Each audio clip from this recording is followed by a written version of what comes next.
Dear God, thank you for this wonderful day. Please bless so that we can study math today. Thank you, God. Amen. Amen. Thank you, Milo. Alright, still in math today, right? Before we continue to the next one, I want to recall. You still remember what we learned last week, right? Okay, what do you call this? Right Angle. Right angle. Obtuse angle. Acute angle. What is right angle?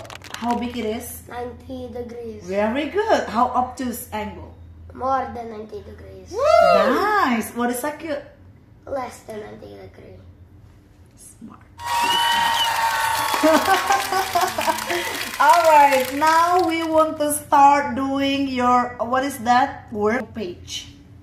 Last time, if I'm not mistaken, your may Aqua sponsor me in the future. Shaded part. Why do you call it rectangle? Because the opposite side is equal.